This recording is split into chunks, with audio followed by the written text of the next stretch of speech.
Well, hello, everybody. Today we are so excited to welcome our guest, Morgan Day Cecil. I have been following Morgan for years on Instagram, and I think what struck me the most in following her was that she's a truth teller. I feel like there's an authenticity there that is so vulnerable and so genuine. It just immediately pulled me in and I related, like I'm tearing up. Like it was so powerful for me to see a woman online just telling her story of being reborn and her evolution, her metamorphosis, coming into her power and then bringing along all of her women with her. She's an amazing coach. She's developed something called the Feminine Wholeness Method. And it's a beautiful, beautiful journey that she takes women on. It's a certification program, and she can tell you more about that. But I am just so excited to have her share her story with you guys so that you can just receive the transmission and be inspired by her journey. She is a woman on the path of transformation. And so we're so excited to highlight her for you guys today. Thank you so much, Megan. I'm really You're glad to be here. welcome. And I would love for you to start off with just saying your little tagline for the Feminine Wholeness Method, Oh because my I gosh, do I love have to it. have a tagline? That's something I've always resisted in my business. It was the little Tagline. blurb that you told me Well, about it, yeah. So, Feminine about Wholeness what it Method. is. Yeah. The Feminine Wholeness Method is a pathway home to yourself. And Yeah. it is about aligning your wisdom centers, head, heart, and honeypot. And how I describe it, the skills that get built inside the Feminine Wholeness Method are embodied confidence, emotional mastery, and empowered imagination. So we're That's what bringing I all of love. these wisdom centers together so that we can really show up in the world in our wholeness and enjoy our fullness as women. Oh, so beautiful. Head, heart, and honey pot. Yeah, Honey head, heart, and pot. honeypot. I'm a big fan of Honey pot. alliterations. It's the poet in me. Anywhere I can make an alliteration, like basically I'll build my business around it. Oh, yes. You are a Renaissance woman. You've also done photography. Morgan's the artist soul, our artist soul sister. Yeah, we're soul Love sisters, it. all the artists, kindred spirits. Hmm. So, where you are today, you're absolutely an expander. You're one of those women that people can look up to as a hero, as an example of what's possible for a woman who is self sovereign, who is 100% authentic, in full expression, doing what you love. And take us back to the time in the past before you went through the transformation that brought you where you are today, like the rupture, the challenge, the rock bottom moment where this whole story began. Oh my goodness. Well, first of all, my dog wants to say hello. This is Goldie. Goldie, Hi, Oh, Goldie. hi. Show them your we're dog. beautiful face. We're fans of our emotional support animal Yeah, doggies. honestly, like I wish you could join me on a plane. Wow, Kirsten, thank you for that question. It's a really big question. And honestly, I feel like I've experienced so many ruptures and so many, man, beginning again. So maybe the one you're referencing is a few years back, and maybe what you're referencing is actually 10 years back. But there's actually been a rupture this past year that I've had to rebuild. And one of the themes of my life, I feel like, is a line from a T.S. Eliot poem that I find a lot of comfort in. And he says, "There is only the fight to recover what has been lost and found and lost again and again." Mm. And for me, yeah, just I feel it. I get goosebumps every time I remember that line because it feels so true to my story of knowing who I am and having this clear joy and embodiment around who I am and my soul and excitement to express that in the world. And then something happening, a heartbreak, a betrayal, a trauma that steals that confidence, steals that wisdom, steals that sense of being able to trust who I am away and then having to recover it again.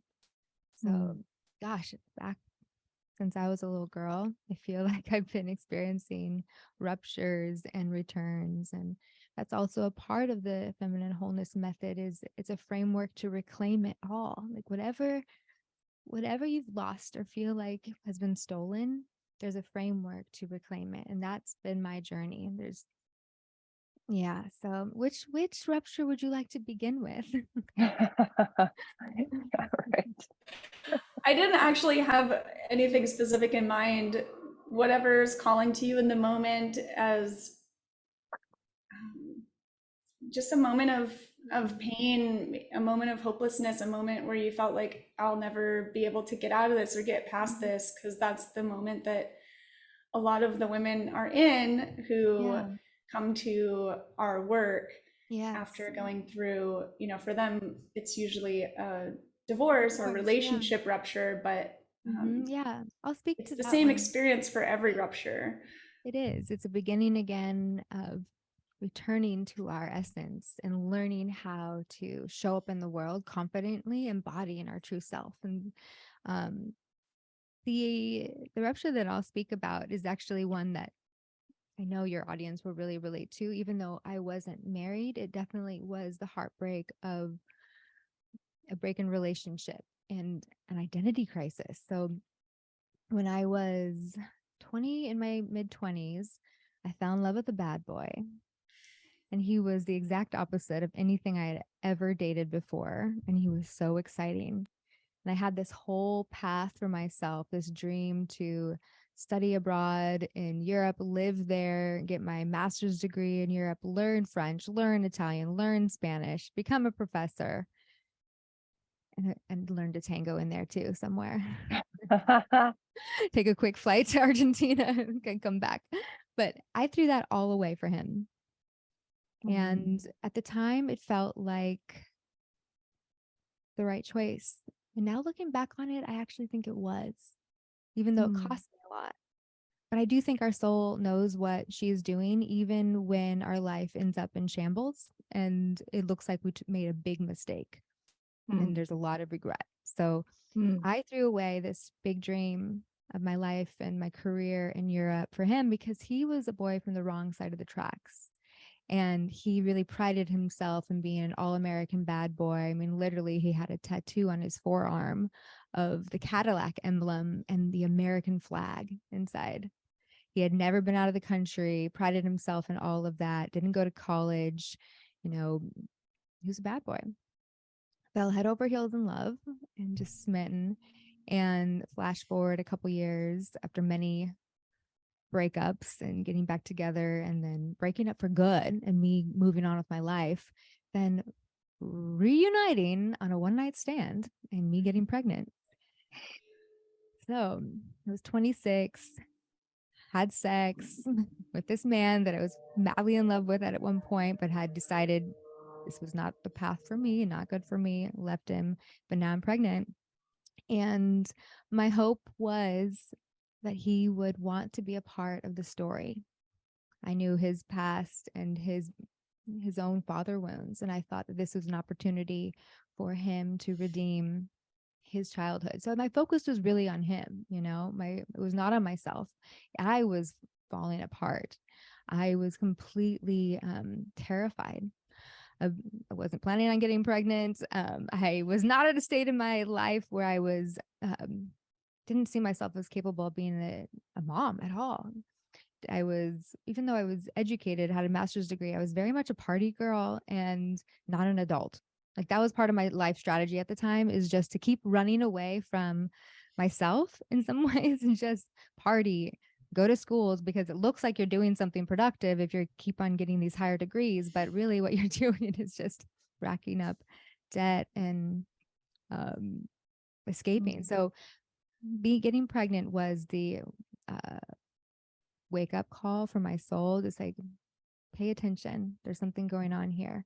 And then the part where he wanted nothing to do with me, this was the real rupture, the real break, because it meant rejection. It meant I made it mean rejection. I made it mean not just the loss of my identity as this free spirit, traveling party girl that basically you can get on your feminine wiles. You're never alone if you know how to have fun and present yourself in a certain way. You're never alone. And then the thing that I was terrified the most, which was single motherhood, and that connects back to my family's. My mom was a single mom, my half sister was a single mom, and that line of that identity, that was real shame. It marked shame to me. It was the scarlet letter. So my identity, I lost it completely and ended up having severe depression, panic attacks, anxiety while I was pregnant. And then in 7 months, I tried to end my life. So being taken to the hospital, spending time in a psych ward, and dealing with that, the despair that I felt and the real fear around what the future held, that I had no idea. But feeling so alone in it and feeling like my identity was gone and I was unlovable.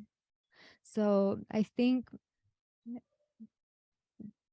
that experience was, in many ways was the start of my sovereign womanhood and learning how to claim myself, learning how to belong to myself. And the impetus to do so was for love of my son. Like, I was really good at not honoring myself, not valuing myself, and I could get away with treating myself poorly, but I did not want him to suffer those consequences. So it was motherhood that really was gave me the strength to show up for myself and learn who I was, and go on that healing journey of learning how to see myself clearly, own myself, belong to myself, and love myself. Wow, what an incredibly powerful story. Mm. And I just honor your vulnerability and your courage to share, like, the deepest rock bottom we could ever be is, believing that we can't even go on living. Like, that is the ultimate rock bottom. Mm-hmm. That's the space where we feel like we've lost all hope. There is no more light at the end of the tunnel. And like, from that space, how did you start to rebuild? How did you start to rise again? Well, photography, actually, like the therapy, the creativity, the art of self-portraiture was a huge piece of my healing journey.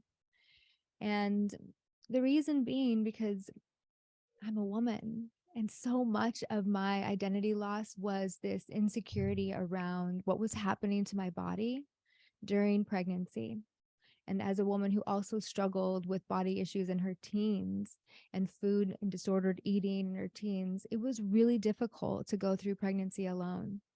I mean, I felt like the ugliest creature on the planet and so unlovable and out of control. Like the powerless feeling I felt around what was happening to my body as it was getting bigger, gaining weight. And I just felt so scared. So the not being able to recognize myself and also not being able to feel that I was beautiful or lovable really contributed to my sense that there's no hope. And as petty and as superficial as that sounds, it was enough for me to really, I needed to reclaim my self-image. I needed to reclaim and take the power back around how I saw myself and learn how to see myself with this imaginative lens. And so, I'll tell you exactly how I did it, because it's actually something I hope all of I think you're probably teaching part of this, the power of the photography, the power of the image. And this is what I teach in my course, Heal Your Own Gaze. And it's really about bringing this playfulness to our self-image. And for me, what that looked like is I couldn't see myself as beautiful, glamorous, worthy, but I loved Marilyn Monroe. She was for me the epitome of the feminine. I loved her energy. There was this innocence and joy I saw in her. And of course, I know every woman is a complicated creature. And so, but I also related to her dark side and her mental struggles and all that. So there was something in her that I gravitated towards, and I used her as an archetype. And after had my stint in the psych ward and was in the good care of therapists and working on my mental health. I mean, I spent a month in outpatient, like every single day, showing up, learning the skills of cognitive behavioral therapy, mindfulness, and really working diligently on my mental health. What I did at home was I picked up the camera and I dressed up like Marilyn Monroe, and I allowed her archetype, her essence, to be a bridge for me to be able to step into my own wholeness, step back into my wholeness, being able to see myself as a woman who is the full range. She can be down in the dumps with the trash bag over her head, or she could be glamorous Marilyn Monroe, and all of it is wholeness. All of it, she's worthy. And so I was a photographer. I mean, I had gone to school after my master's degree in philosophy for photography. So I had skills of photography, and I love taking self-portraits, and I love taking portraits of my friends, and I love making them feel like celebrities. But when I got pregnant and went through the mental health crisis, I stopped doing the things that I love because I didn't feel worthy of being in front of the camera anymore. So it was coming back to that practice, the art of it, the expression of it, the experimentation with it, that was really healing for me. So dressing up like Marilyn Monroe, 9 months pregnant with a big gallon of ice cream. I did a whole series of photos, and it was like, what if Marilyn Monroe was pregnant and single? Like, how would she dress? Like, how would she enjoy herself? And it was, so the reclaiming of the body, the sensuality, the appetite, I loved it. To this day, there's some of my favorite self-portraits ever. And that was the beginning of being able to see a new possibility. So this possibility that there was more to me, more to my life, more to my future than I could see and I could even dream, based on my past and based on what I was struggling with in depression and anxiety and despair and all of that. But art, playfulness, photography, archetypes, that all helped me begin to dream again. So that's a practical thing that I did along with many other things that came after that, but it's something I still return to this day. I love self-portraits as a form of art therapy and self-expression, and I feel like you guys get what I'm talking about. Definitely. I love that. And what transformed when you were in the process of the creative art making, and then when you looked at the images afterward, what transformed in you? My perception transformed. And the Anais Nin quote, we don't see the world as it is, we see the world as we are. That is absolutely true. All the saints and sages will say the same thing. Like, however we see is what we then experience. So I could not experience love because I could not see myself as lovable. I could not experience the romance that my soul really longed for because I didn't feel worthy of being chosen. I felt rejected, and I didn't see myself as a woman who was chosen. So being able to see myself through this new lens and shift my perception just slightly, it was enough of a doorway to begin to dream again, and then to put in place these other practices and this other work that allowed me to embody it. It begins, the perception is a dream, it's a seed, it's a vision, and then we need to do the work of integration, of learning how to bring that idea into form, which is why I feel embodiment work is so important. And how I define feminine embodiment inside the Feminine Wholeness Method is, this is your soul essence in form. Like, embodiment is you bringing your soul into this world, embodying your soul and expressing her, moving as her, dressing as her, speaking as her. Yeah. So does that answer your question? Like, what? Absolutely. And I love this transformation of choosing yourself, because the myth of the patriarchy is that we need to be chosen by a man. And that is a big part of the pain of heartbreak when a relationship ends or a marriage ends. For me, I was so, it gave me so much confidence when I was in my mid-20s that a man chose me for his lifelong partner, to be the mother of his children. Like that gave me a lot of confidence, and that really boosted my self-esteem. And I outsourced my confidence to a man choosing me. And then when that goes away for whatever reason, there is this beautiful opening to choose ourselves, and that is revolutionary. It's rebellious, and it's something that society doesn't give us a pathway to do. You really forged your own pathway just following your intuition and following your creative desire. And that is like, you're a pioneer. I think You women are. have been doing this for centuries. We've had to be our own pioneers because, as you say, the society that we live in, it's set up so that a woman's security is based on her chosenness by a man.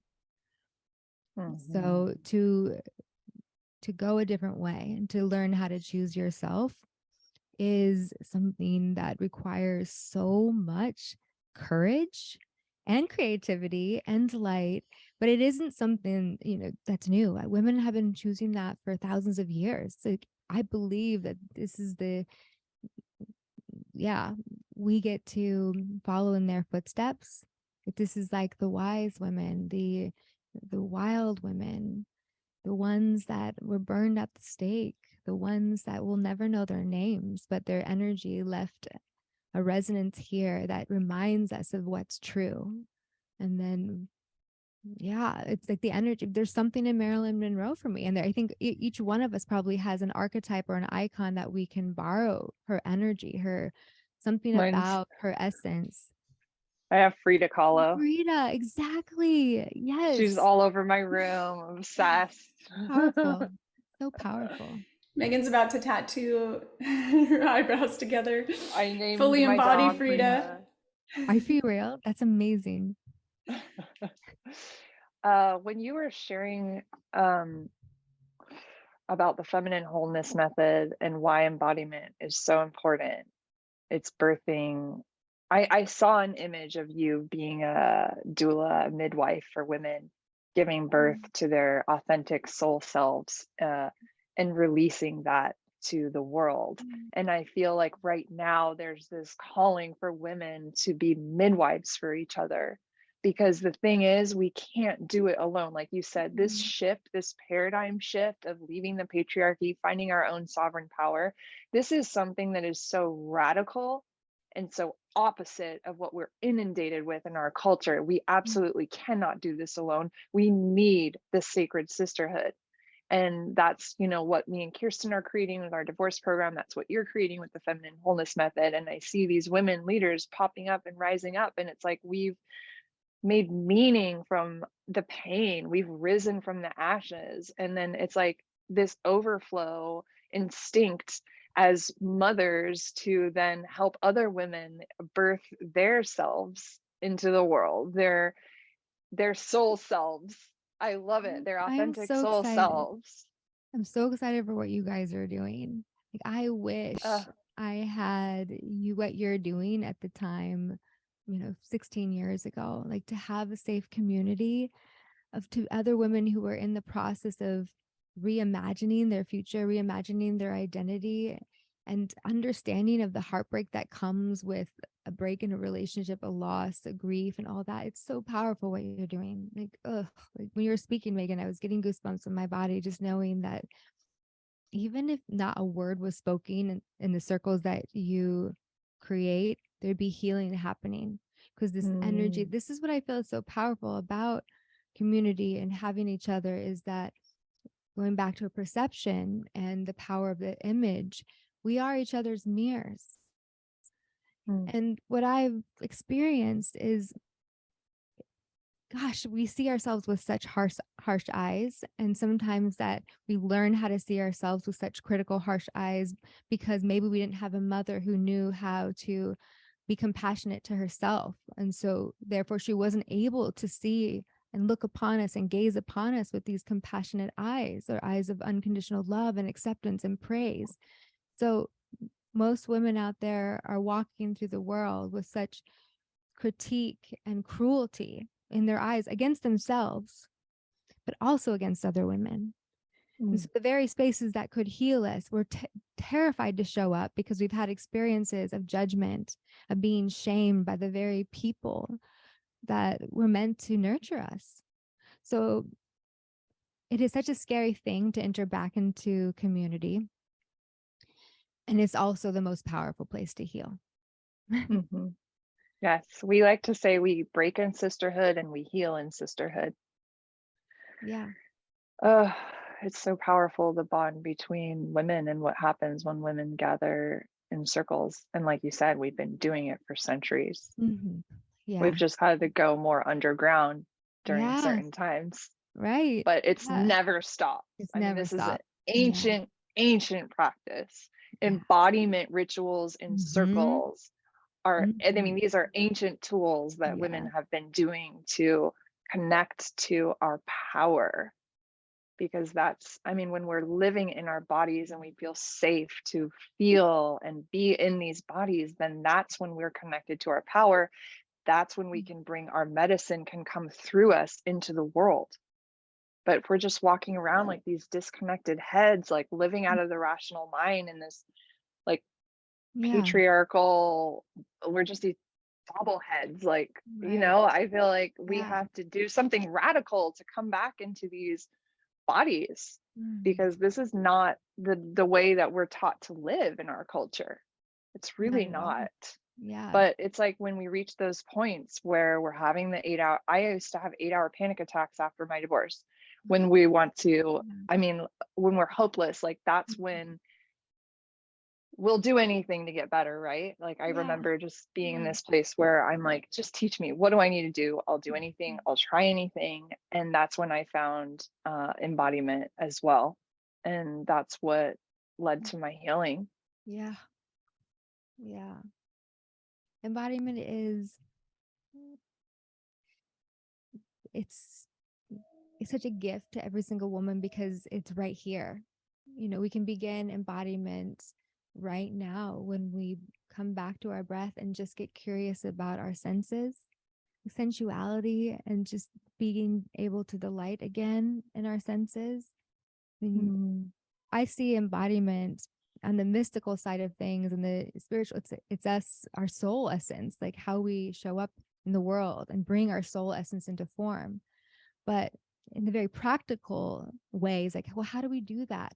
We can begin just by understanding embodiment as how we move through time and space, how we show up in time and space. And a woman can begin taking her power back as soon as she starts taking command of how she's showing up in time and space. So one of the first things I teach my clients is how to take that simple power back. So he doesn't, sometimes I think the term embodiment can get overwhelming to think, oh my gosh, that means I have to heal all my sexual wounds and all my intimacy scars. And it's a long journey. And a lot of, me included, who have been on this journey have done a lot of deep work, shadow work, trauma healing. But we have to remember that it, with the radical side of embodiment work, it's also the subtle, and the subtle is very powerful. And how I approach things is, well, the Feminine Wholeness Method uses the technology of delight, and this delight that we can do things with tenderness and attention. And so one of the simplest ways for everyone listening, every woman who's watching this, listening, to begin to take your power back and feel more embodied is to just start slowing down. Because as soon as you slow down, how you speak, how you walk, slow down and then intentionally take up a little more space. So maybe if you're sitting in a chair, just like spreading your arms out on the armrest. Slow down and intentionally lower the tone of your voice. Those subtle shifts, mini shifts will immediately help you feel more present and more embodied. And then this presence is our power. When we arrive back here into the present moment, grounded, then we can start shape shifting and wielding and reimagining the future, bringing our energy to create the future that really is the one that's a match for our soul. Instead of, I know for me, I had so much self-doubt. And in fact, my name Morgan, when we'd have to go around in circles and do the alliteration, like, what is your adjective? What is Morgan? Oh, she's meek. Like all through elementary school, high school, I was meek Morgan because my voice was soft and I wanted to hide and I was really afraid to be seen. And I would immediately feel that mix of like, I want to be chosen. I want to be seen by all the boys. And then as soon as the eyes were on me, like the collapse and the shame and then the undeservingness around taking up time and space, the spotlight, right? So you can think about this when you're in groups of women, how often it is that a woman will apologize for taking up time, space when she's sharing her story or sharing her thoughts or reflections. And just, yeah, so this, not to go too far down the embodiment rabbit hole, but obviously this is a topic that I care so deeply about. And one of the things that I really feel is important in my work is to let every single woman know she can begin to be embodied in this moment before she finds a program or a coach or reads the book or listens to the podcast, but she can start taking her power back in the simplest ways of just, showing up in space and time in a way that's more embodied.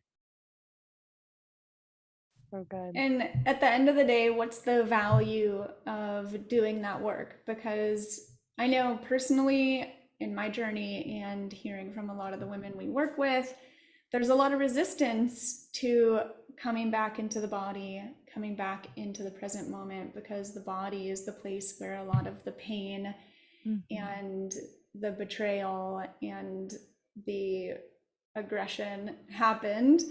The body is the place where we experienced all the ruptures, and it can be excruciating to become embodied again and to feel again.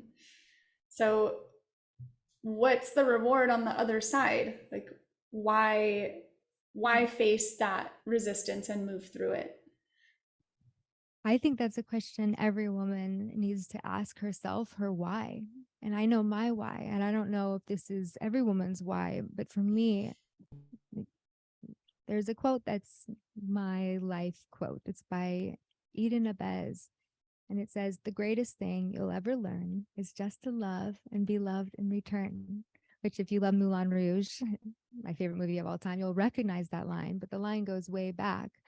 And I come back to that again and again. And if I really believe that, and my soul does, my soul really believes that the greatest thing is love. And the greatest thing I can learn in this life is how to love and be loved in return. So that for me is my biggest inspiration, my drive, my aspiration, my why for showing up to do this work. Because I want to love well and I want to be loved and I want to be able to receive that love. And so it requires facing the pain.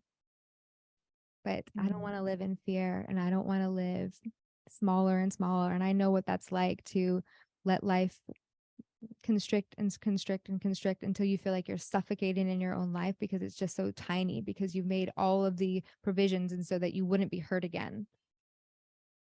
And, you just kept getting smaller and smaller so you wouldn't be hurt again. But then there's another kind of pain, and this pain was worse for me, and it was the soul pain. When I'm betraying myself, it's one life. I'm betraying my soul's like desire to live and breathe and move through this body. So one way or the other, there's going to be pain, and one that I can live with and the other I can't. So that's how I do it. That's the benefit for me, is that I'm proud of myself when I fall asleep at night. I'm proud of the woman that I'm becoming. And I'm a woman who knows how to love well. And I'm a woman who knows how to receive love, who allows herself to receive it. And that isn't something I could always say for myself. That's so inspiring to go from where you started believing you were unlovable to that rock solid confidence. I love well and I receive love. And you didn't say it explicitly, but there, I saw a connection in there that you have to be in your body to love well and to be loved. Yeah. Yes, because we're creatures, we're humans, we're tactile. Touch is so powerful to be able to receive that pleasure, to be able to give that pleasure, and not just the erotic pleasure, but just the sweetness and the tenderness of holding our babies against our chest and really letting that love as being a mom and being loved as a mom, like to let that seep in deeply. That and then just the lover's love, how good it is to be in this body. I mean, they say that the angels are jealous of us. Really? Yeah, to be in this body, to be mortal is actually a gift. And for the women that don't have physical babies, we are women, we are mothers. We're mothers We're to all, the yeah. people in our community. We're Yeah. mothers taking care of animals, taking care of nature. Like it's just in us. In us, exactly. I mean, how good does it feel to snuggle with your dog or your cat, or just like, or to just be with your girlfriends and just to touch their hands and have them hold you. And it's just, to live in this body and to be able to move and breathe and have our being in this body in a way that feels safe so that we can receive the goodness of being here is so important. And Beautiful. we just have a few minutes left. So to close, I want the women listening and watching to hear, from the time you were 26 until now, what dreams have you manifested? What have you created from that very first exploration of play to the opening of dreaming again to embodiment and, the decades of work that you've built on that? Well, gosh, there's the romance and adventure. I mean, that was the theme that I had when I was a single mom, just choosing, like, I'm going to live a life of romance and adventure, whether or not I have a partner or not. Like, I'm choosing romance and adventure. And so now getting the joy of sharing it with a life partner, my husband and kids, and we spending a month in Costa Rica, taking the kids all around Europe in a motorhome. That was a huge adventure. Leading retreats in Italy and Australia and Scottsdale and all over the world. That was a huge dream of mine, just to be able to travel and continue to grow and be with women. And so that piece of it is huge. And then literally the last year I completed the Camino de Santiago, which is a 500-mile pilgrimage. And that was a dream that began when I was pregnant with my son. So when I was 26, I heard about this walk, this pilgrimage, and my soul was captivated. And so I finally completed that soul goal last year. And it was such a gift, a full circle moment, just being able to walk that pathway, feeling so proud of my life and the choices I've made, and be able to grieve and cry and just looking back on the woman I was at 26, and just being able to say, you're doing a great job.